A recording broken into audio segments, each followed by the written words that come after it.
ustedes que son padres de familia. Buenas tardes, señoras y señoritas. Aquí está el DJ.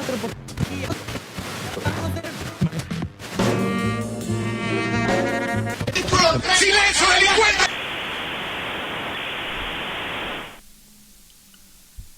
Hola con todos y todas, bienvenidos y bienvenidas una vez más a su programa Diálogos Mundanos, el podcast de Mundana, revista de filosofía. El día de hoy vamos a conversar sobre derechos humanos, pues en un tiempo marcado por la precarización de la vida y el ascenso de las fuerzas reaccionarias, hablar de derechos humanos ya no es una novedad sino un acto político. En este nuevo episodio de Diálogos Mundanos nos preguntamos junto a Pedro Gutiérrez ¿qué sentido tiene hoy reivindicar los derechos humanos cuando su defensa es tildada de ideológica y quienes los sostienen son perseguidos? Los derechos humanos, pensados como un pacto mínimo por la dignidad, se forjaron tras las ruinas del terror y la guerra. Sin embargo, la extrema derecha global, con sus discursos de odio, su moral autoritaria y su lógica de exclusión, han convertido la defensa de estos principios en blancos de ataque. Se instrumentaliza el miedo, se construyen enemigos internos, migrantes, mujeres, disidencias, pueblos indígenas, y se impone una política de excepción como forma de gobernar. Lo que está en juego no solamente es una disputa legal o moral, sino una batalla por el sentido común,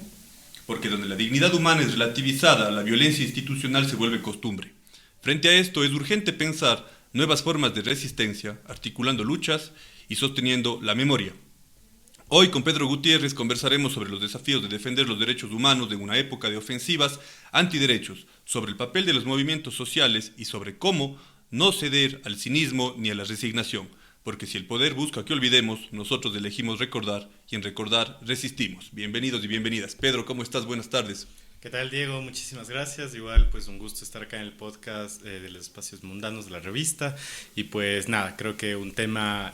siempre actual serán los derechos humanos, su defensa, su garantía. Y en ese contexto, pues también frente al contexto político, no solo del Ecuador, sino también creo la geopolítica regional, pues demanda que tomemos acción, pero también que reflexionemos en medida también de esta construcción colectiva de los derechos humanos y de la naturaleza. Claro, ahora Pedro, empecemos por lo fundamental. ¿Qué son los derechos humanos? ¿Por qué tanto se habla de ellos históricamente? Desde el 48 me parece que está emitida la carta. ¿Quién la hizo? ¿Por qué se hizo? ¿Para qué estamos? ¿Para qué están los derechos humanos? Sí, bueno, los derechos humanos vienen a ser como unos mínimos de la dignidad humana como tal. Y en el contexto en el que nacen en un contexto post-Segunda Guerra Mundial, justamente donde quienes vencen la Segunda Guerra Mundial para no volver a repetir, digamos, esta guerra básicamente de Europa, de Occidente, en gran medida, digamos, se plantean justamente generar las Naciones Unidas, ¿no? Frente a las Naciones Unidas ya hubo antes, digamos, como un ejemplo como tal, la Liga de Naciones, luego vienen las Naciones Unidas, que vienen cada vez a conglomerar a más y más países, digamos, de todo el mundo, y, digamos, la Carta de la ONU es justamente una carta mínima sobre derechos civiles y políticos, de libertad, básicamente, que hablan justamente que todas las personas somos iguales, en temas de libertad, y lo que buscan es justamente restablecer este orden económico, político a nivel mundial. Sin embargo, claramente luego viene todo un proceso también, pues digamos, de una guerra ideológica a nivel mundial, evidentemente entre Occidente, Oriente, entre las grandes potencias. Sin embargo, los derechos humanos, no lo digo al margen del tema ideológico político, eventualmente del contexto que se vivía, pero sí se buscaba justamente no volver a este tema de la guerra, de la hambruna, del genocidio, justamente con lo que se había planteado. Sin embargo, estos mínimos como tal, si bien son plausibles y hasta el día de hoy son mínimos que se reconocen, así sea en los países más dictatoriales o autoritaristas. Sin embargo, claro, viene un gran catálogo de derechos que justamente a partir de eso se vienen a desarrollar con otros tipos de pactos y con los avances que hemos vivido en todos los últimos más de 60 años como tal. Y tenemos desde los derechos civiles y políticos con los que iniciamos a los derechos económicos, culturales, sociales, hoy en día ya no solo los DES, sino los DESCA, hablando también sobre los derechos ambientales como tal, y evidentemente el derecho internacional de los derechos humanos ya no se ve solo en cuanto a la Carta de la ONU como parte del sistema de protección universal de los derechos humanos, sino los diferentes sistemas que se crearon alrededor del mundo. Tenemos el sistema europeo, el sistema africano de derechos humanos y el sistema interamericano, que son los que de una u otra manera tienen tanto sus cartas fundacionales, sus sistemas de protección, sus propias cortes para, en este caso, pues legislar y dar sentencias en contra de los estados que violan derechos humanos. El únicos sistemas que aún no se han logrado conformar son los sistemas de Medio Oriente, los sistemas de Asia en cuanto a derechos humanos. Sin embargo, digamos que es un tema bastante global, y obviamente frente al tema de los derechos humanos, pues también la configuración misma de la ONU a través de los diferentes mecanismos que también existen justamente para la defensa, que puede haber desde temas de los mecanismos para niños, niñas y adolescentes, para personas migrantes trabajadoras, para pueblos indígenas, para las mujeres, etcétera, digamos. Entonces, si hoy en día pensamos jurídicamente, hay como un gran desarrollo del derecho internacional de los derechos humanos, y los derechos humanos vienen a ser estos mínimos de respeto que los estados deben tener frente a las y los ciudadanos, y que vienen a estar también dentro de las propias constituciones de los países como mínimos de reconocimiento, entendiendo que también existen unos principios fundamentales de los derechos humanos como la universalidad, la indivisibilidad, la interdependencia, que los derechos humanos como tal tienen, y es decir, que ninguno es más importante que el otro, es decir, justamente en cuanto son interdependientes e indivisibles, es la importancia que estos tienen, el carácter de universalidad para que cualquier tipo de personas, sin discriminación, en igualdad material, formal, pues puedan también acceder a ellos, y obviamente siempre con su carácter también de progresividad, es decir, un derecho que ha sido reconocido tampoco es estático, está pendiente a una evolución de los derechos, y en cuanto a esto, pues también existen diferentes mecanismos, tanto desde la incidencia social y política hasta ya espacios más legislativos de reconocimiento formal para que sean partes de leyes, constituciones, etcétera, ¿no? Ahora, pensando en esto que tú dices, un pacto de mínimos que la humanidad comparte, la especie humana compartimos, es importante revisar, por ejemplo, hay un antecedente como la Declaración Universal de los Derechos del Hombre y el Ciudadano, que surgen justamente interpelados por Hollande Gouche, que dice, pues también necesitamos los derechos universales, la Declaración Universal de los Derechos de la Mujer y la Ciudadana, ¿no es cierto? Entonces hay una tensión, pero finalmente en esa Revolución Francesa, en ese marco, había un elemento que era efectivamente el impulso de una consigna de libertad. ¿Por qué nos demoramos tanto como humanidad en tener unos mínimos que reconozcan esto que es la dignidad humana?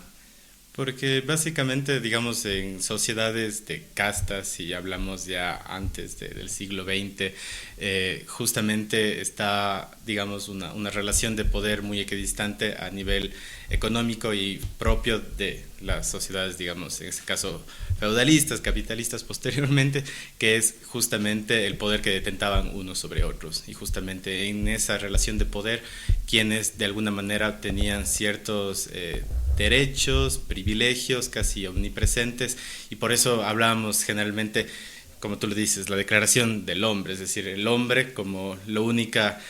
ser que podía ser considerado ciudadano, pero no era solo el hecho de ser hombre biológicamente hablando en cuanto al sexo, sino obviamente también con la capacidad adquisitiva, con el poder y el estatus social que debía de venir, y a partir de ello justamente, pues claro, no podíamos ver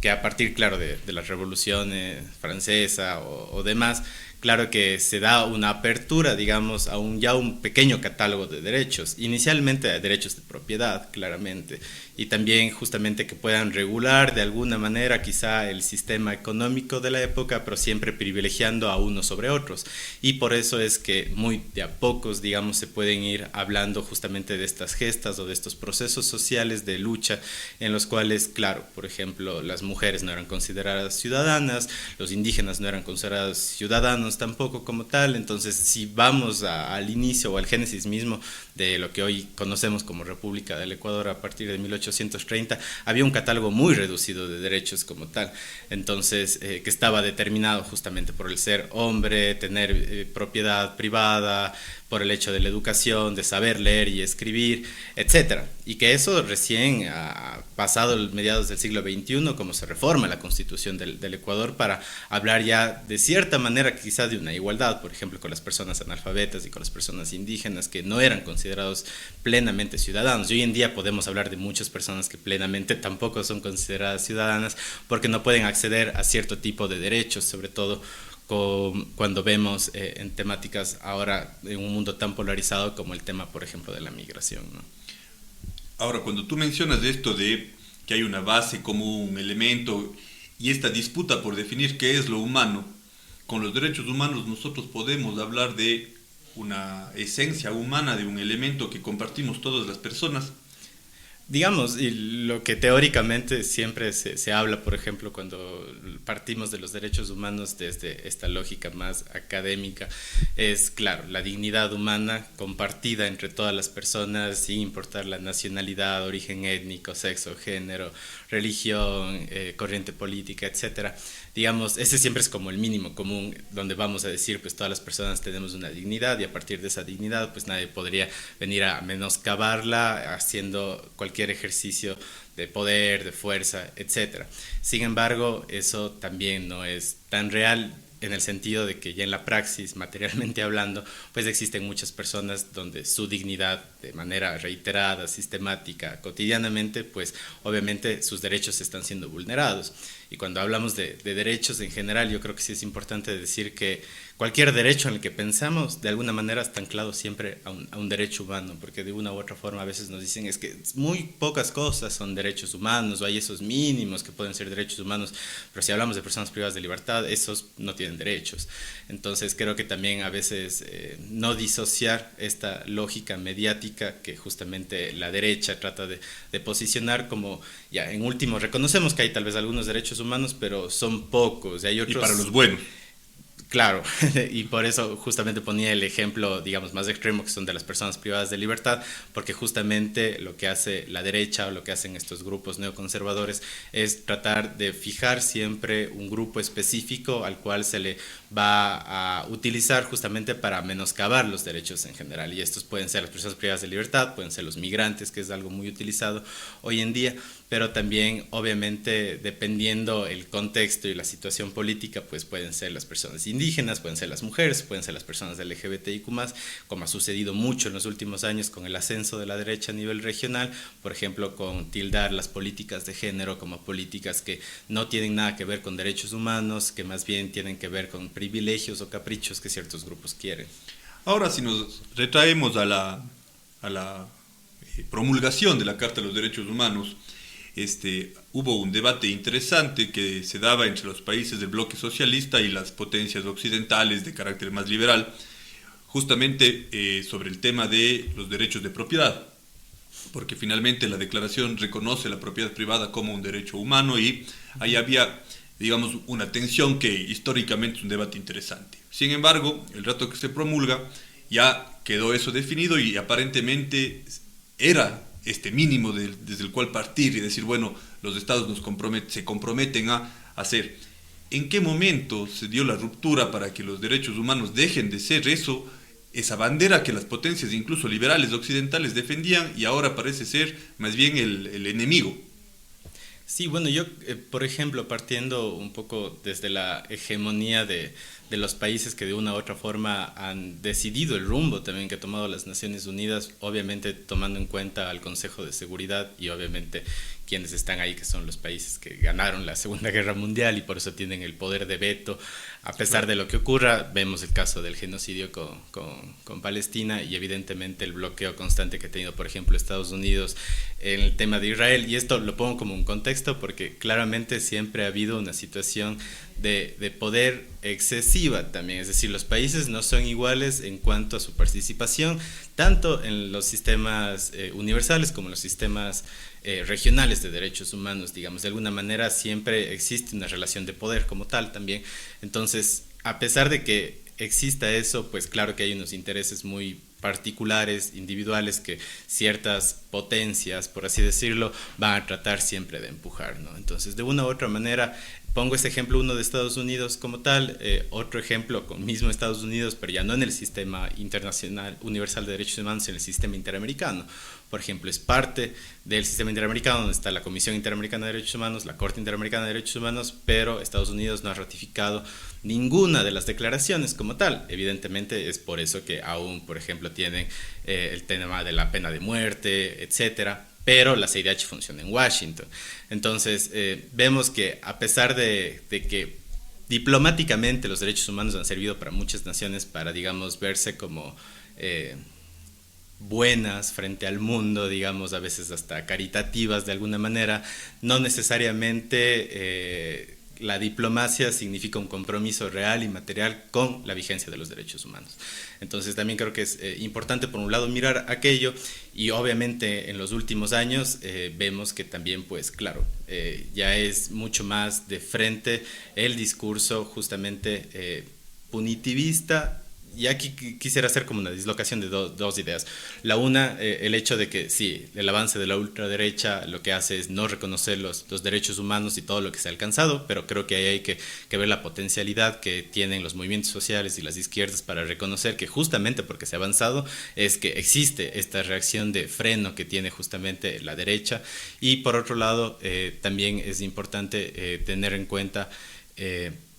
justamente el hecho de que los derechos humanos también, a pesar de que se reconozcan por ciertos actores políticos o por ciertos estados, están yendo hacia un lenguaje punitivo de los derechos humanos. Se utiliza en cambio los derechos humanos para hablar de la expansión penal, para hablar de un mayor catálogo de delitos. Entonces también hay ese peligro, digamos, cuando no se reconoce, pero cuando se reconoce se lo utiliza, digamos, de manera contraria para lo que de alguna manera trata de ser los derechos humanos, que también es una liberación colectiva, etcétera. Y obviamente, claro, o sea, hay muchos derechos que en su génesis tuvieron otra lógica desde la Revolución Mexicana para reconocer derechos de los trabajadores, a inicios del siglo XX, que fue un tema muy de avanzada para luego reconocer los derechos económicos, sociales y culturales, pero que cada vez más vemos, por ejemplo, las políticas de flexibilización laboral, las políticas del trabajo por horas, etcétera, que es un detrimento hacia los derechos humanos, que de alguna manera eso no puede haber. Es decir,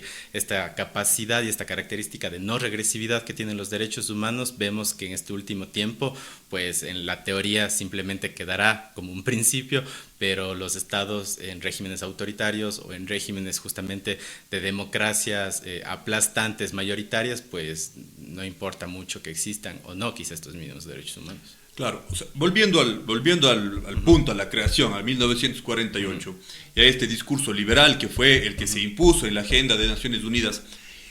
recuerdo yo hasta hace pocos años había un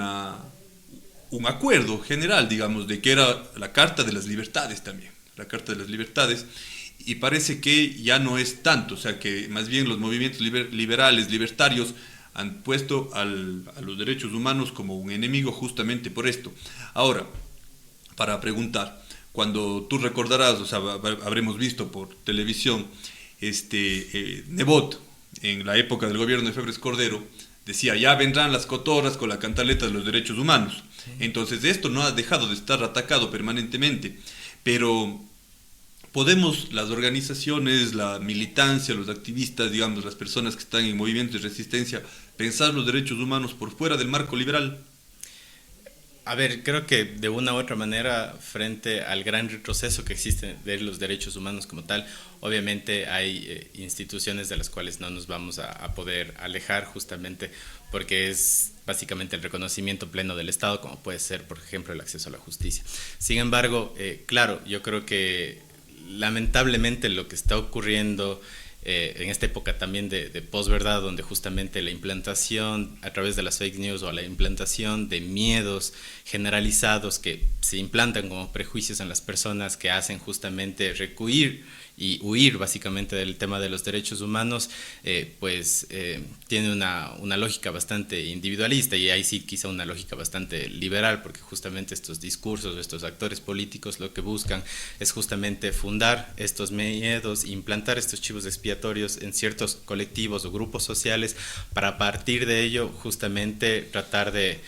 de individualizar muchas cosas. Sin embargo, creo que, digamos, la apuesta que tienen los colectivos, las organizaciones sociales, las causas legítimas, justas, que hoy en día y durante décadas o durante muchísimos años coexisten en las demandas en contra del Estado, pues también es determinar justamente esta característica de apoyo mutuo, por ejemplo, frente a momentos de crisis, que es lo que estamos atravesando en diferentes ámbitos, digamos, quizá como esta crisis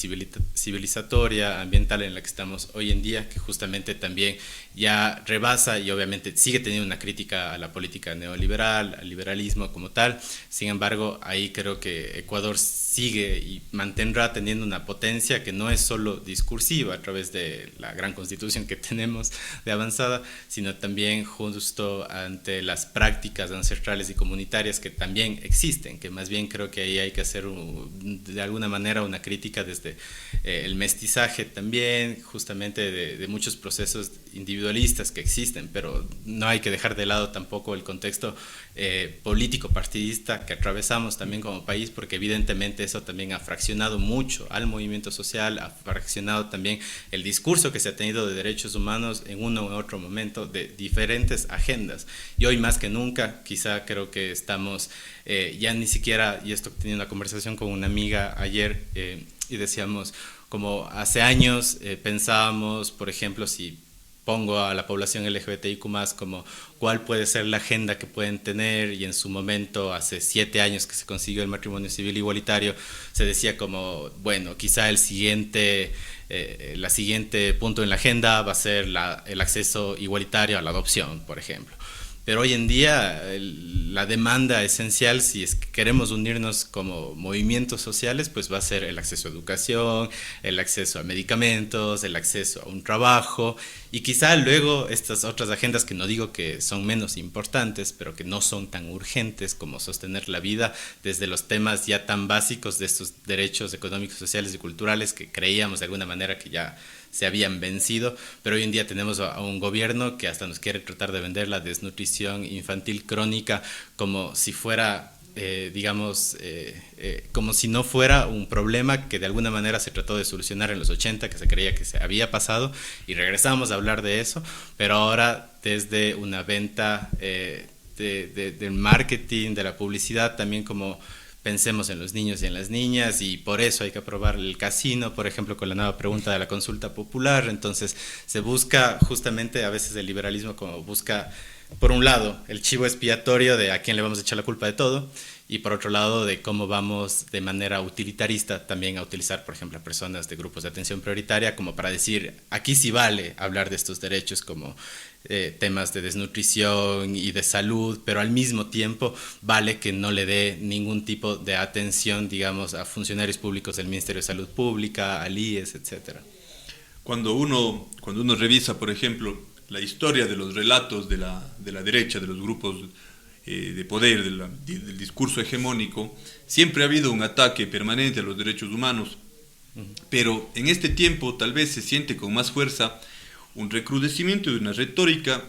que enfrenta a la población y que, claro, se torna bastante complicado, por ejemplo, ahora con el tema de los GDOs o con el tema de la delincuencia común, pues que un ciudadano que es víctima, digamos, de un ataque armado, de un asalto, de alguna cosa, pueda tener sensibilidad. ¿Cómo se logra o cuáles serían los caminos que podemos tener para redefinir la defensa de los derechos humanos sin caer en un falso debate? Porque finalmente deberíamos todas las personas saber que la tortura, por ejemplo, está prohibida, que no está bien que los militares maten personas, desaparezcan niños. O sea, ¿cómo lograr que el discurso de los derechos humanos sea un espacio común de convergencia democrática? Claro, ahí, por ejemplo, creo que, y es otra política que está avanzando ahorita justo con la fusión hashtag desaparición de ministerios, por ejemplo, con el Ministerio de Cultura y Patrimonio, que justamente son las políticas de la memoria, por ejemplo. Entonces, a partir de ello, claro, cosas como tú dices ahora, tortura, desaparición forzada, ejecuciones extrajudiciales, que nos parecían como muy lejanas en la época de las dictaduras que sufrió el Cono Sur, y obviamente que esto también ocurrió en el Ecuador, por ende hubo una comisión de la verdad y una comisión de la verdad con grandes 5 tomos que luego devino en una ley de víctimas, que devino en una gran serie de recomendaciones que se le hizo al Estado ecuatoriano para la reparación de todas las víctimas que se reconocieron desde los 80 hasta el año 2007 como tal, que fueron personas que sufrieron graves vulneraciones de derechos humanos, que hoy en día siguen sin acceso a la justicia, que siguen muriendo, sin haber tenido una reparación integral, sobre todo que no existen políticas de no repetición por parte del Estado. Entonces creo que ahí, por ejemplo, en ese ejercicio de una política que era fundamental entre las más de 100 recomendaciones que tienen estos tomos que fueron creados de la Comisión de la Verdad, era por ejemplo el Museo de la Memoria. Y el Museo de la Memoria, a la final, hace 1 año y medio, fue inaugurado en el subsuelo del hoy ya extinto Ministerio de la Cultura en la ciudad de Quito, pero que era un museo y un espacio insuficiente que no justamente relataba la verdad, como otros procesos de museos de la memoria como el del EXMA, por ejemplo, en Argentina, u otros procesos de museos de la memoria en Chile, en Uruguay,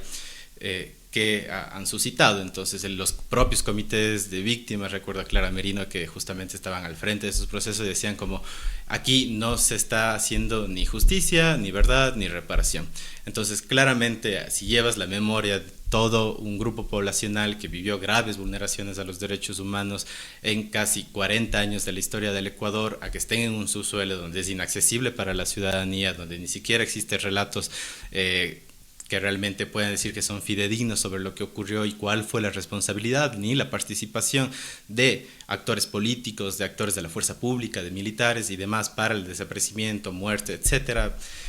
Pues claro, tenemos una sociedad que justamente no recuerda, más allá de quienes son los familiares o quienes son las víctimas que siguen aún de alguna manera organizados frente a este tipo de procesos. Entonces ahí creo que es un tema fundamental que se habla desde muchos movimientos sociales de cómo recuperamos la memoria histórica que tenemos en los diferentes procesos que llevamos, por ejemplo, en los temas LGBTIQ+, y eso fue como, es algo que se ha venido sosteniendo ya 3 años,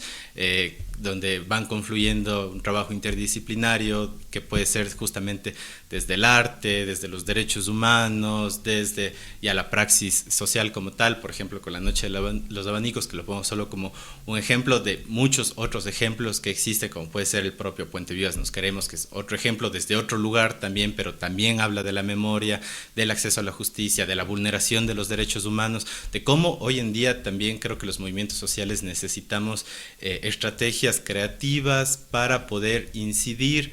en las sensibilidades y de una manera estética diferente hacia la gente, porque si yo le voy a la ciudadanía y le digo tenga los 5 tomos de la Comisión de la Verdad, no lo van a leer, claro. Es muy extenso, es muy complejo, puede llegar a ser hasta muy desgarrador para muchas personas poder como hacerlo. Entonces, por un lado creo que, claro, el ascenso de este discurso contrario a los derechos humanos es porque somos pueblos que no tenemos memoria, pero esa parte de la memoria siguen siendo también políticas que son obligaciones de los estados. Hay un informe muy bueno sobre políticas de memoria de la Comisión Interamericana de Derechos Humanos. Yo no creo que el Estado ecuatoriano ni los ha visto ni los ha aplicado. Quizá algo se ha hablado en los últimos años en cuanto a temas de memoria, quizá justamente por los temas de feminicidio, ¿no? Como hace poco se inauguró, digamos, un monumento aquí en el cementerio municipal de Cuenca por las víctimas, los hijos e hijas de las mujeres que han muerto, que también es otra forma de expresión al margen de los museos o de las placas conmemorativas o de las acciones que se pueden hacer para rememorar esto. Entonces, por un lado, creo que hay eso, y lo otro que es, como decía un poco Dean Spade, es el tema del apoyo mutuo, y ellos ponen mucho el ejemplo de post-pandémico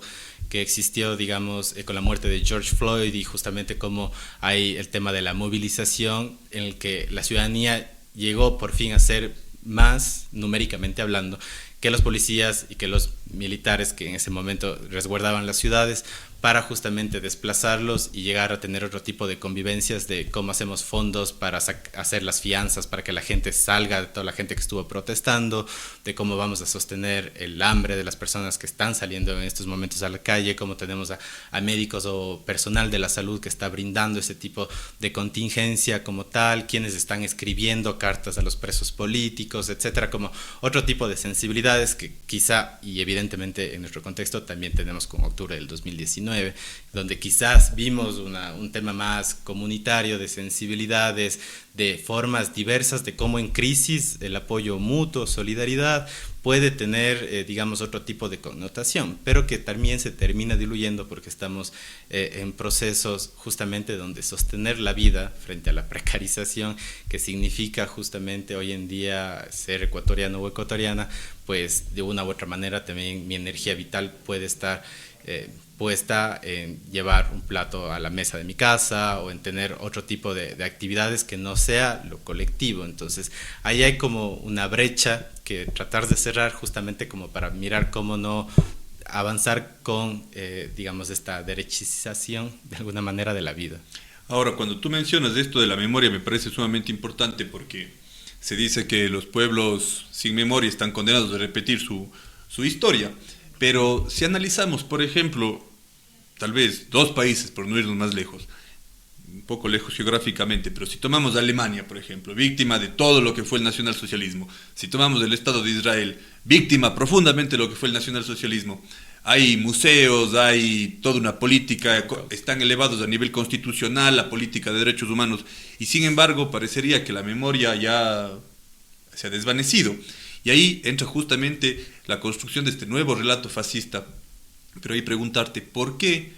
es funcional para el relato de la extrema derecha el poner a los derechos humanos como enemigos? ¿Por qué bajo este discurso de la batalla cultural, del marxismo cultural, ahora todo lo que habla de derechos humanos casi que huele a comunismo?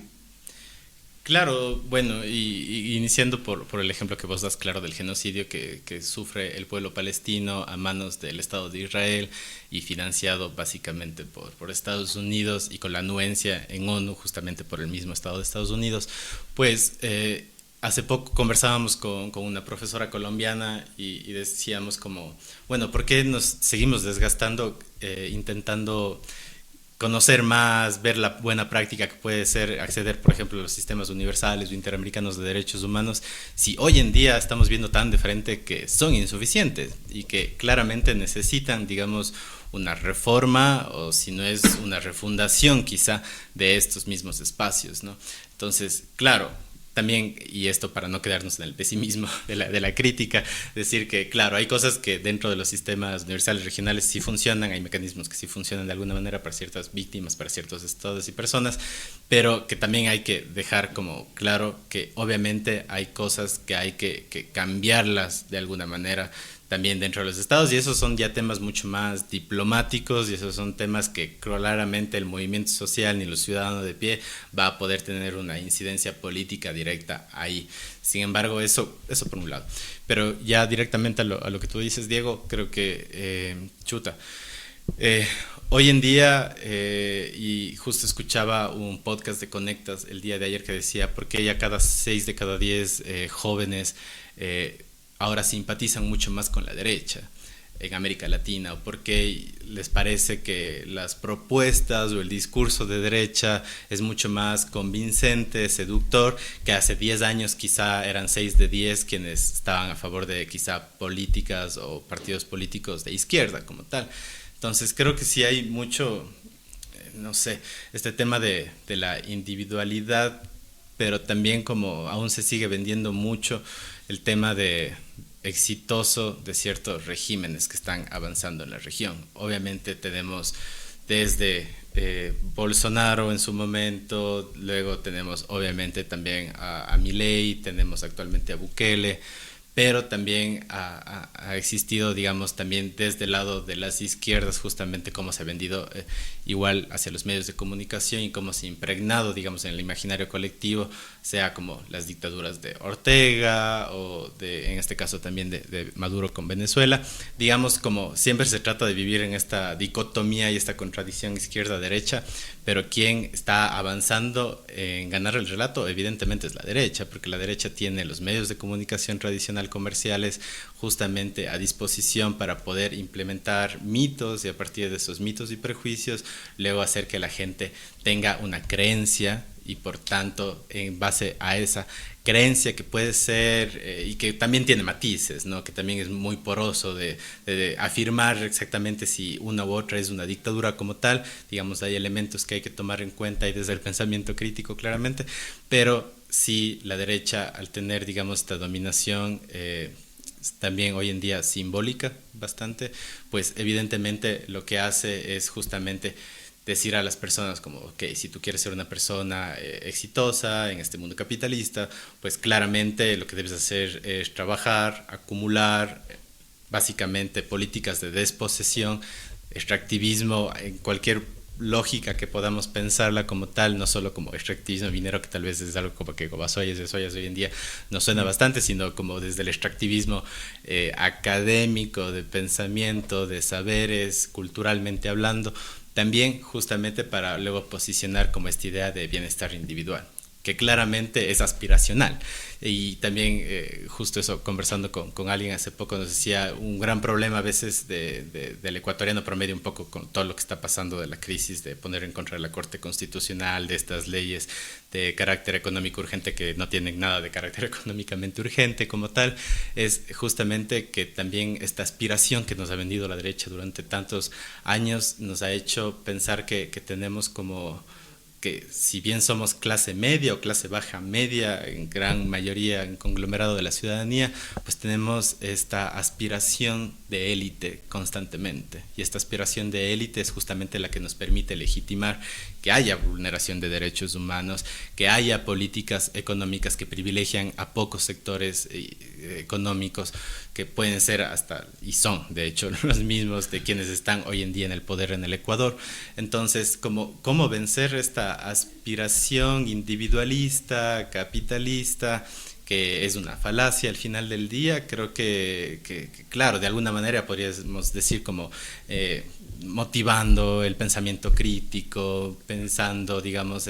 en una educación mucho más liberadora, comunitaria, pero tampoco hoy en día como que hay necesariamente esa capacidad o esa contingencia, quizá como organizaciones sociales que podamos tener justamente por la ruptura y la fricción que existe y la enemistad que es también propia del contexto político partidista que ha atravesado nuestro país, digamos que aún sigue estando en la dicotomía correísmo o anticorreísmo, o izquierda o derecha, cambiando, digamos, un poco quizá a las caras que hoy en día ya vemos en la política nacional, pero creo que la apuesta, claro, o sea, desde las izquierdas, desde los progresismos, siempre vamos a decir, va a ser lo colectivo, pero la idea también es cómo operativizar mínimos, dejando de lado también temas de egos, que también tienen aires de individualismo claramente. Entonces, cómo romper esa lógica para poder hacer un trabajo un continuo y solidario, creo que eso es un poco lo que hoy estamos viendo, y obviamente las calles van a ser ese punto de encuentro una vez más, pero no sabemos hasta qué punto eso va a ocurrir o no. Claro, pero bueno, en el transcurso de la Guerra Fría parecía que derechos humanos, democracia liberal y libertad, digamos, eran como tres elementos bastante sinérgicos que funcionaban y que permitían tener democracias modernas. Sin embargo, ahora parecería ya que la democracia tal como la conocemos es insuficiente e incluso inconveniente para poder avanzar en estos proyectos ultraliberales y libertarios. Entonces, en esa perspectiva, ¿cómo se puede hacer para repolitizar el tema de los derechos humanos pensando justamente más allá de esa reivindicación puntual de son mis derechos humanos, ¿no? Sino tal vez pensando en lo colectivo? Claro, hoy en día creo que es bastante complejo, justamente como decía, por temas de precarización o hasta por temas justamente de desempleo, y lo pongo en primera persona. Yo voy un año tratando de buscar empleo formal y no lo he conseguido. Entonces, en esa situación cada vez están más personas en este país, en el Ecuador. Y claramente con las últimas políticas y con esta obsesión del gobierno actual justamente para tratar de desaparecer el Estado, justamente porque el Estado es ineficiente y lo que cada vez se trata de implementar, digamos, en el imaginario de la gente es, claro, como casi que el Estado no debería existir, y si existe va a ser en unos mínimos, básicamente como trayendo esta lógica de la cortadora a lo Milei, que es lo que hizo con el tema de la fusión de los ministerios actualmente Daniel Noboa. Claro, está la solidaridad, vemos desde la semana pasada, y yo creo que quizá cuáles son los movimientos que más esperanza generan, que más cohesión, que más movilización, y no hablo necesariamente, cuando digo más en términos numéricos, sino más en cuanto a los procesos quizá de madurez política que han ido teniendo en los últimos años, que son, claro, los movimientos ambientalistas, que son los movimientos feministas. Claramente dentro de todos ellos son movimientos que están a favor de los derechos humanos y de la naturaleza. Obviamente la fortaleza que tiene el movimiento indígena, que no ha parado desde el levantamiento de los 90, digamos, de justamente ser un espacio que está en contra del Estado para justamente también pues tratar de entrar dentro de la agenda. Pero estos movimientos, como la semana pasada que hemos visto las marchas y los plantones frente al Ministerio del Ambiente, frente al Ministerio de Patrimonio y Cultura, frente al Ministerio de la Mujer y Derechos Humanos, creo que de alguna manera ahí está la esperanza, digamos, ¿no? Ahí está la esperanza de que hay una rabia, y eso justo también lo suele decir Judith Butler, como mientras exista rabia, de alguna manera es porque existe miedo, sí, pero no es un miedo inmovilizador, sino es una rabia que aún nos permite sentir esa humanidad, obviamente, que tenemos, de que no existe un desinterés por las violencias ni por las ausencias que pueda generar el Estado frente a sus acciones o omisiones. Entonces, de alguna manera, creo que si hoy en día sentimos rabia, eso es un ente catalizador justamente para un tema de cómo podemos organizarnos, pero también creo que esa organización hoy en día cada vez tiene que ser más estratégica y creativa. Ya no puede quedarse simplemente en, a veces lo que se busca es esperemos a que el litigio estratégico, por ejemplo, a veces se ha creído tanto que el derecho es, si bien es una herramienta, no es la herramienta esencial en la que deberíamos pensar que debemos judicializar nuestras vidas, por ejemplo, para que exista una garantía de derechos humanos. Y eso es a veces, como también ha sido una falacia que se ha tenido dentro de ciertos espacios, como no, esperemos la acción de inconstitucional, que no digo que no hay que hacerlo, obviamente institucionalmente, porque son frenos hacia el poder, eso debe ocurrir, y vemos ahora qué está pasando con lo que se quiere deslegitimar a la Corte Constitucional, justamente, que es el último bastión quizá de freno al poder democrático, institucional que existe, y que ahí justamente nos pone también en el enclave de lo que tú decías, como existe democracia o no. Estamos a puertas de elecciones justamente también del nuevo Consejo de la Judicatura, del nuevo Fiscal General de la Nación, que quizá pueden ser también los últimos espacios cooptados para quizá ya hablar de que la justicia como tal va a estar cooptada, ya no solo el poder electoral, como ha sido muy evidente con este gobierno, no solo con la mayoría de la Asamblea, que pasó por un proceso democrático y que la ciudadanía claramente eligió que la mayoría sea ADN hoy en día, pero al menos la última bastión de democracia hoy en el Ecuador es defender la Corte Constitucional. Claro. Bueno, Pedro, vamos llegando al final, se ha pasado volando el tiempo, pero sí quisiera en una muy pequeñita intervención, ¿cómo podemos hacer las personas para combatir los discursos de odio a partir de la reivindicación de los derechos humanos? Sí, bueno, yo creo que si bien el acceso a Internet sigue siendo una gran deuda, sobre todo para la ruralidad y para los espacios campesinos, claramente, para la gran mayoría de personas que a veces es quien hacen correr justamente los fake news, que están cargados muchas de las veces a través de discursos de odio, que el discurso de odio no es más que justamente tener un prejuicio generalizado que se trata de implantar en las personas para decir que algo es negativo, antinatural, etcétera, póngale el adjetivo que usted desee, pero la cuestión es, hay que hacer un poco de control de dónde vienen justamente esta información. Entonces yo creo que hoy en día la inteligencia artificial, a pesar de que nos genera muchísimos problemas, puede ser una forma para identificar de dónde vienen ciertos contenidos. Es decir, el acceso a la información, justamente como para poder ver este tema de cómo podemos verificar justamente la información, pero por otro lado también creo que debemos sospechar hoy más que nunca justamente de estos discursos que siempre tienen un chivo expiatorio y pensar quizá y cuestionarnos si ese chivo expiatorio es alguien que yo conozco o que está en mi familia, como para decir si eso realmente es real o no, porque justamente los procesos de deshumanización parten justamente de tener un prejuicio, un discurso de odio, y luego ese discurso obviamente va a tener una acción ya, y esos muchas de las veces son acciones violentas, físicas, psicológicas, verbales, hasta la muerte de justamente estos grupos que son los chivos expiatorios, ¿no? Claro. Bueno, Pedro, muchísimas gracias. Ha sido un programa sumamente interesante y, como tú decías, politizar la rabia tal vez es una de las estrategias necesarias en este tiempo. Buscar espacios de convergencia y no dejarnos ganar ni por la inmovilidad o por la depresión que podría causar este gran enemigo. Ser fascista debe dar vergüenza aquí y en cualquier momento de la vida, y tal vez la reivindicación de los derechos humanos debe pasar justamente por eso, por no permitir que se legitimen discursos y por garantizar que las personas, independientemente de nuestra condición, tengamos el derecho de podernos llamar personas. Construir comunidades debería ser el objetivo, y la filosofía ojalá pueda ser una herramienta para eso. Así que agradecerte mucho por el espacio, por estar en esta conversación, por Diálogos Mundanos, y a todas las personas que nos acompañan. Por supuesto, muchas gracias siempre por acompañarnos, por estar pendientes de Diálogos Mundanos, a Estrategia 7 y a Voces de Azuayas, que son gracias a quienes llegamos con este programa. Así que, bueno, pues seguiremos haciendo que la palabra sea el espacio de encuentro. Así que nos vemos la próxima semana. Muchísimas gracias y muy buenas tardes.